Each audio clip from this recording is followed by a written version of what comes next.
Bom dia, ouvinte da Rádio Cidade, bom dia, ouvinte do programa Manhã Cidade, bom dia, Renata, bom dia, Mário. Mais uma coluna Contraponto, de volta agora para a Rádio Cidade. Nesse períodozinho de folga pelo nascimento da minha filha, a gente está voltando hoje. E a gente vai falar um pouquinho sobre um dos temas que acabou ganhando uma grande repercussão no cenário jurídico nacional nos últimos dias.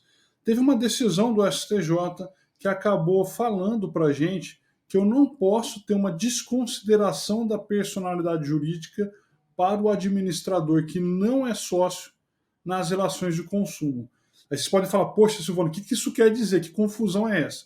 Vamos falar o seguinte, quando você tem uma pessoa jurídica, qual que é o grande benefício de você criar essa estrutura, uma sociedade limitada, por exemplo?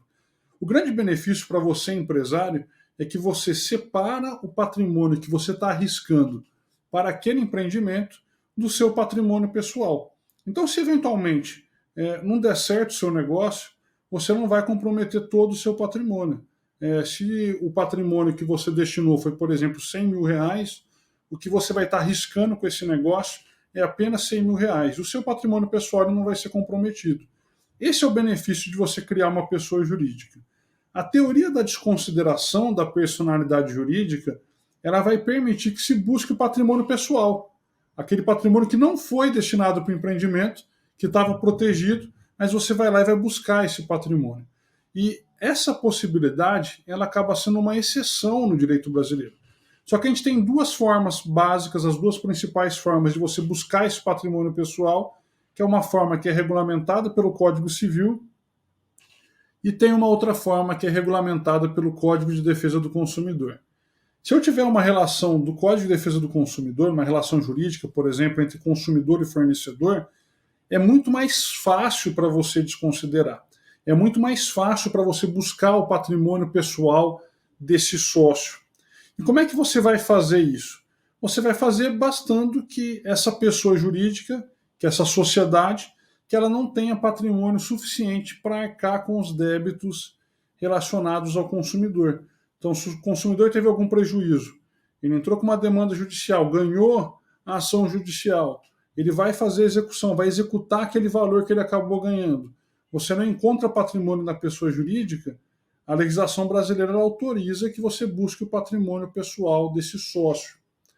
Qual que é o grande problema? O grande problema, pessoal, é que a gente tem uma outra teoria que ela é aplicada para empresários e para as relações que não são relações consumeristas, quando você não tem fornecedor e consumidor numa mesma relação jurídica, que ela vai ter mais requisitos, que ela é regulamentada pelo Código Civil. Para eu poder desconsiderar no Código Civil, para a relação entre empresários, eu vou precisar comprovar que tem uma confusão patrimonial, ou seja, o patrimônio pessoal desse sócio ele se mistura com o patrimônio da pessoa jurídica, eu preciso demonstrar isso, ou que tem, por exemplo, um desvio de finalidade. Você tem uma finalidade X para a pessoa jurídica e você está exercendo com uma finalidade Y. Exemplo, uma associação, a associação não pode ter lucro, não pode distribuir lucro, e ela passa a distribuir lucro. Você tem um desvio de finalidade de uma associação. Então, nesse caso, você também poderia buscar o patrimônio pessoal desse sócio ou desse associado. O grande problema é que, para essa teoria do Código Civil, para empresários e para as relações que não se inserem no Código de Defesa do Consumidor, eu posso buscar o patrimônio pessoal do sócio, mas também do administrador não sócio. E o STJ, agora, semana passada, nesses últimos dias, acabou divulgando uma notícia sobre um julgado muito importante, que ele vai falar para a gente que, para o Código de Defesa do Consumidor, você só pode buscar o patrimônio de quem é sócio. Esse administrador que pode ser responsabilizado nas relações entre empresários não pode ser responsabilizado nas relações consumeristas, nas relações que aplicam o CDC. Então, olha só, embora o Código de Defesa do Consumidor fique mais fácil para eu poder buscar o patrimônio do sócio, ele não permite que eu pegue o patrimônio daquele administrador que não integra o quadro societário da pessoa jurídica.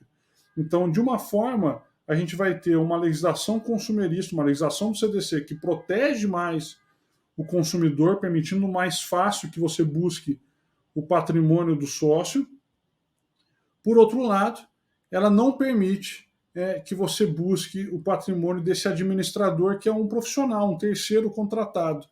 Então, nesse aspecto, A relação jurídica entre empresários permite de uma maneira mais fácil que você busque o patrimônio de um administrador. Então você pode buscar comprovando a confusão patrimonial, comprovando o desvio de finalidade, você pode buscar entre empresários a desconsideração tanto para sócio como para administrador.